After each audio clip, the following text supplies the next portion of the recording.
I just announced and told my friends that this is the last episode of Impaulsive thanks ever. for watching. Goodbye. I'm moving to Puerto Rico.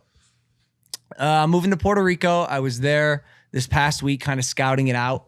I've been fiending for a change in my life, and I think I got that bug bit me that is biting everyone leaving LA, and I finally got it. And West Nile.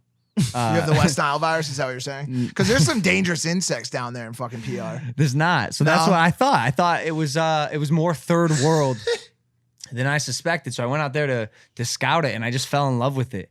And obviously I'm impulsive, and I trust my gut, my instincts.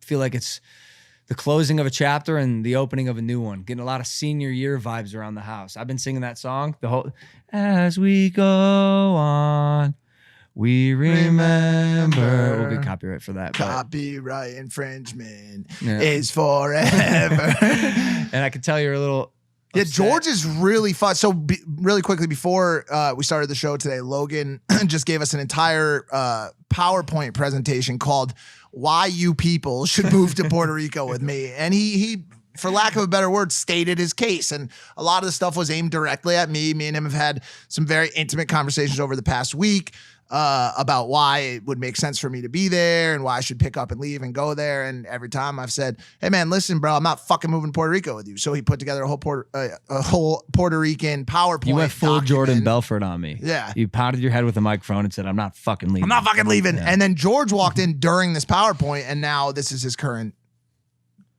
attitude towards things, I guess. I think everybody could agree that I'm the most sensitive one in the group.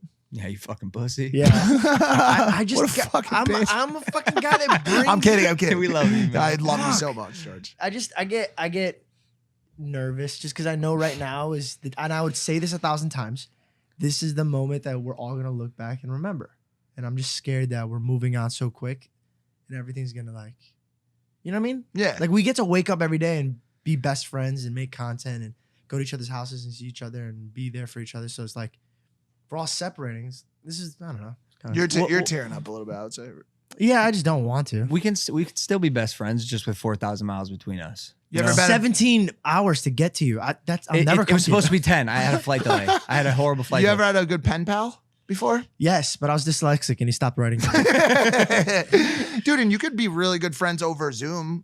Zoom stock is up in a major way this year because everybody's Zooming each other. Let me tell you something, Georgie, and this applies to everyone in the audience.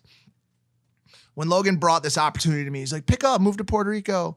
Come with me. We'll continue doing what we've been doing. That sounded really comfortable. Sounded like a really comfortable offering to me. He said, you could come crash in my crib down there, make more money. We'll keep the podcast going. It sounded super comfy. And in my life, one thing that I know is whenever something starts to feel comfortable, it's not a long-term solution. It's just not. And nowadays in my life, when I see something that looks uncomfortable, like it could result in a dramatic change, a drastic contrast with what currently exists as my life, I welcome that with open arms. And I'll tell you why, George.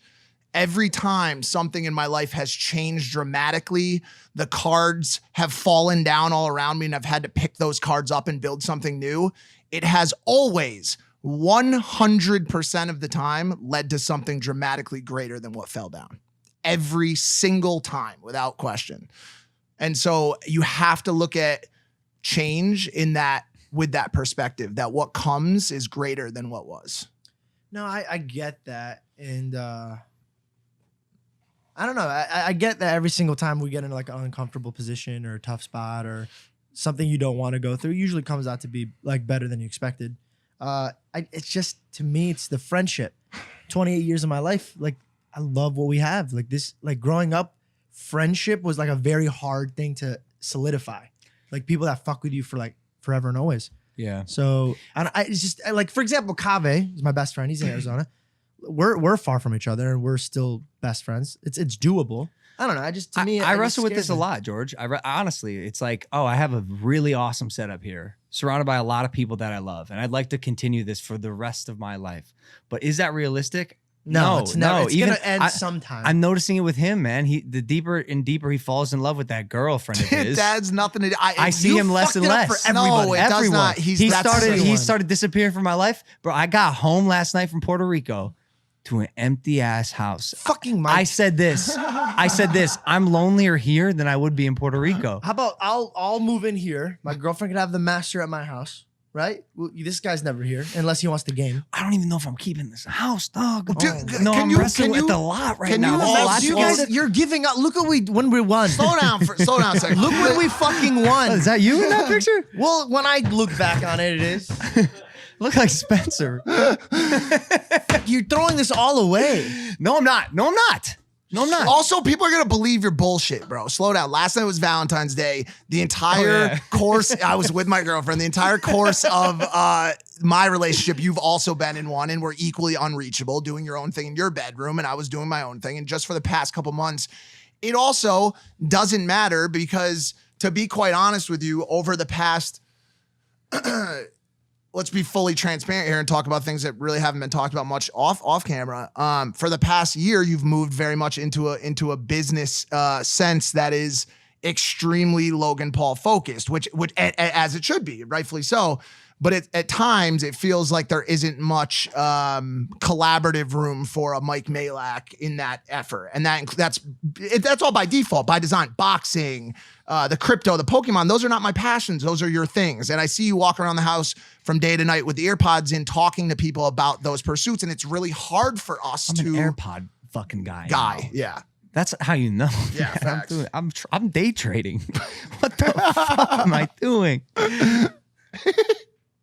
Yeah, it makes sense. And the Puerto Rico move for you two, I will say, it doesn't make any sense for you. I have two, motherfucker. You could swing it. Like last year, you would have asked me, I would have been like, yeah. But I can't now. Yeah, I have to get out of LA. I've been feeling it. Even before I went to Puerto Rico, was looking at a couple houses in LA just to change it somehow. And I will admit this. When me and Belle were having like a heart to heart because everything was like kind of changing, I did say this. I pray that Logan does go to Puerto Rico because I just feel like that's your next thing. It is good for you. So if it's good for you, then it's good for me. Yeah. But fucking Mike had to ruin it by getting a girlfriend. So I feel like people are wondering why Puerto Rico, right? Yeah. Like how random. Yeah. Taxes. It's one vertical. Yeah. It's one.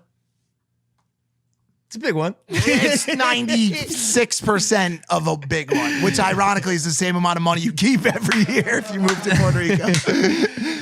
Yeah. He showed us in his PowerPoint mamacitas, but we couldn't fucking see her face. So like that was fucking terrifying. Yeah, I mean, it's getting crazy here in California. You know, paying taxes.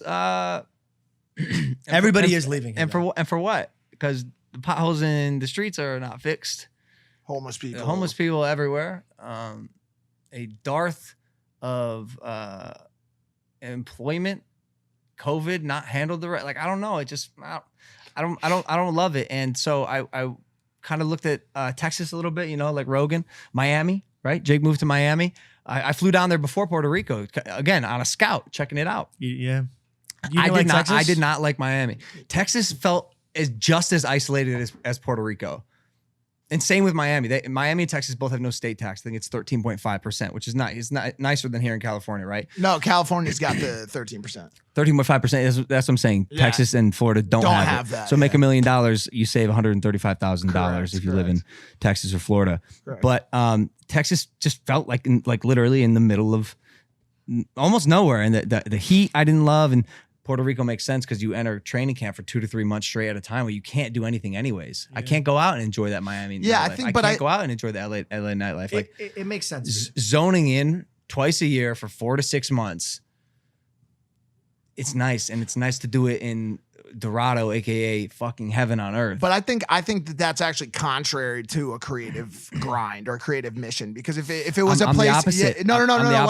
What I'm saying is this: if the mission you were on was to go somewhere that stimulated that creative gland, then I would be completely aligned with doing so with you, because that's the grind I'm on. I'm writing books. I have a movie being made off the first book. I have all kinds of programs to make. I have a bunch of new creative businesses that are starting.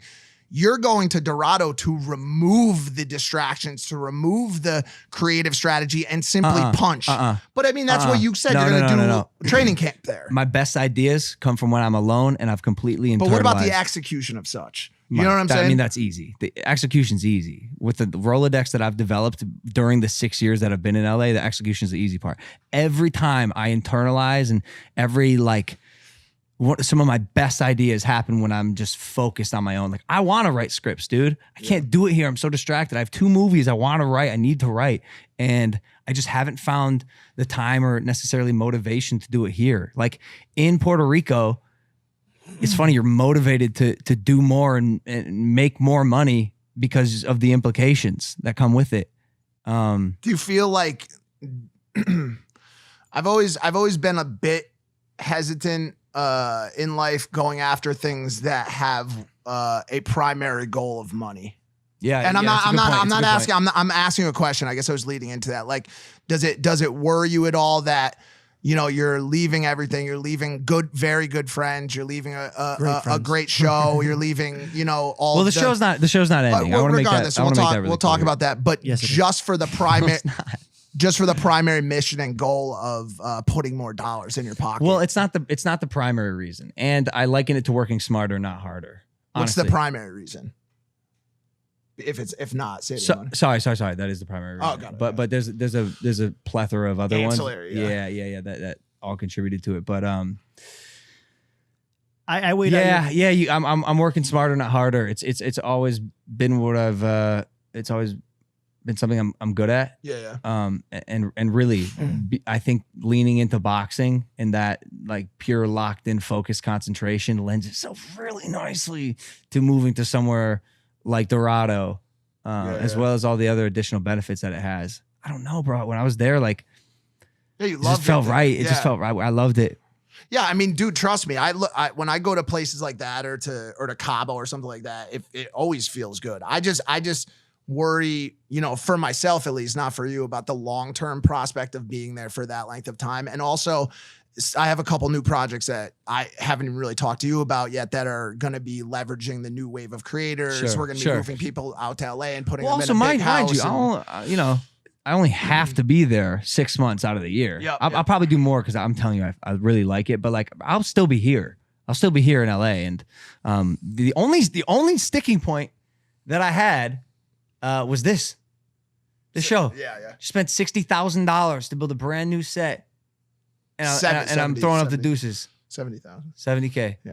And so we have to figure out a way to keep this going because obviously Impaulsive's very, very near and dear to our hearts. It's my baby. My last name's even in the title even. So when I was weighing the pros and cons bullshit with you, and there was like I said, a fuckload of pros and very little cons. One of the cons was this, and Bell was like, "Yo, you could just, like he was talking about, you could put a camera and then like a wood thing, and then if you're staying here, we could still sit in our same seats, and it would honestly look the same." We talked about I'll be that. a holographic projection. You'd be like Michael Jackson or Tupac. That's right. So, wow, I wonder if that's possible. We actually talked. I wonder if that's fucking possible to be a hologram. That would be cool. We actually talked about that though. We talked about the idea of me potentially staying here at the house and holding it down as like a Greg Paul ranch hand. But would you move in with Amara? But for the house, I don't know what I would do yet. Here's the thing for me specifically, because of the position I've been in for the past 2 years. I think my life hits the most contrast, even though he's moving out of LA. Me not going to Puerto Rico, to me and to other people who I've talked to about this already, equals my stepping out of the shadow of being Logan's right-hand man, which has been incredible for me. It has been an incredible ride for me, but there's a lot of people who are trying to coax me in the direction of, yo, start building your own platform. Start making sure that you're out of that spotlight. You have the talent, you have the platform, you have all the things that are necessary to fucking do so. Now go fucking do it. And so it's like, there's just a lot of things that need to be considered. I don't got the energy. That's why I'm living in the middle of heaven with my brother, focusing on that boxing. Sorry, with who? With Jake? Jake? Oh, I love that. I love that you guys are together. I think I could provide him with some good guidance as an agree. older brother. I think he's been lacking solid Leadership, like mentor. Mentorship a Yeah. little bit. And I've had the pleasure of having you as my mentor. And I think me living with Jake in Puerto Rico, because we're going halfsies on a house together. We'll be good. Halfsies on a housey. Halfsies So on a you're just housey. gonna take all that gleaning advice from me and then just apply it to Jake. Yeah, It's like generational fucking mentorship right there. yeah.